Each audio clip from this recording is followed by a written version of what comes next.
একজন অলরাউন্ডার, মাঠে এবং মাঠের বাইরে ধারাবাহিক পারফর্মার। তিনি বাংলার ক্রিকেটে অলিখিত নবাব, যাকে বলা হয় বাংলাদেশের জান, বাংলাদেশের প্রাণ, সাকিব আল হাসান, যার নাম উচ্চারিত হলে বাংলাদেশ গর্বে আর আবেগে মিশে যায়।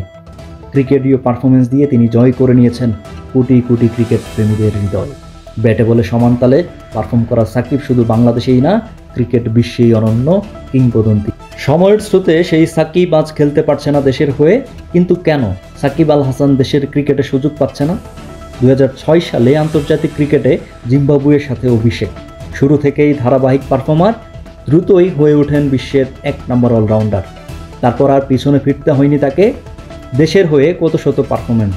আইপিএলে কলকাতা নাইট রাইডার্সের হয়ে 2012 এবং 2014 সালে জিতেছেন দুবার শিরোপাও। গ্যালারিতে বউকে উত্ত্যক্তকারীদের মারতে যাওয়া কিংবা ড্রেসিং রুমের বাজে অঙ্গভঙ্গি, মাঠের বাইরে আম্পায়ারের সাথে বাগবিতণ্ডা, ঘরোয়া লিগে স্টাম্পে লাথি, বিসিবির নিষেধাজ্ঞায় কমেনি ধারাবাহিকতা। জোয়ারিদের প্রস্তাব গোপন করার অভিযোগে সব ধরনের ক্রিকেট থেকে 2 বছরের জন্য নিষিদ্ধ হবার পর অনেকেই ভেবেছে এবার সাকিবের দিন শেষ, ফিরলেও আর পারফর্ম করতে পারবে না। 1 বছর পর ক্রিকেটে ফিরেই 2019 বিশ্বকাপে করেন অতি মানবীয় পারফরমেন্স। 606 রান, সাথে 11 উইকেট। ক্রিকেট ইতিহাসে একমাত্র ক্রিকেটার হিসেবে এই কীর্তি করেন তিনি। কত রেকর্ড যে তিনি নিজের করে ফেলেছেন সেটা তিনি নিজেও হয়তো ঠিকভাবে জানেন না। সেজন্যই তার নাম হয়ে গেছে রেকর্ড আল হাসান। ধারাবাহিক পারফরমেন্স, দীর্ঘ সময় 3 ফরম্যাটের 1 নাম্বার অলরাউন্ডার থাকা সাকিব তাই বাংলাদেশ ক্রিকেটেই ছিলেন সবচাইতে বড় বিজ্ঞাপন। তবে সাফল্যের পাশাপাশি সাকিবের জীবনে ছিল বিতর্কের ছায়া। খেলোয়াড় থাকা অবস্থায় বিতর্কিতভাবে 2024 সালে রাজনীতিতে নাম লেখান, আওয়ামী লীগে যোগ দিয়ে হয়ে যান মাগুরা 1 আসন এর সংসদ সদস্য। 2024 সালে জুলাই কোটা আন্দোলনে ছাত্রদের উপর হত্যাযজ্ঞ চালায় শেখ হাসিনা। দেশের সাধারণ মানুষ ফুঁসে ওঠে সরকারের এমন কর্মকাণ্ডে, করতে থাকে প্রতিবাদ। এমন সময় কানাডায় লিগ খেলতে যাওয়া সাকিব আল হাসান পরিবার নিয়ে কানাডার সাফারি পার্কে ঘোরা ছবি ফেসবুক স্টোরিতে দিয়ে ক্যাপশনে লিখেন, a well spend day in Toronto. তারপর সেটা ফেসবুকে ছড়িয়ে গেলে খুবই ফেটে পড়ে তার ভক্ত আর শুভাকাঙ্ক্ষীরা। হত্যাকাণ্ডের পর বাংলাদেশে ঘটে গণ অভ্যুত্থান। আন্দোলনে টিকতে না পেরে স্বৈরাচারী শেখ হাসিনা পালিয়ে যায় ইন্ডিয়ায়। তারপর থেকে আর দেশে ফিরতে পারেনি সাকিব আল হাসান। যমুনা টিভির এক টক শোতে আবিদ হোসেন সামির করা সাকিবের ব্যাপারে বোর্ডের অবস্থান কি, এমন প্রশ্নের জবাবে বর্তমান বোর্ড প্রেসিডেন্ট আমিনুল ইসলাম বুলবুল বলেন, একেবারে বাস্তবিক অর্থে যদি বলি, সাকিব আল হাসান বাংলাদেশের ক্রিকেটার এবং তিনি সব ফরম্যাটে রিটায়ার করেন। So he is available.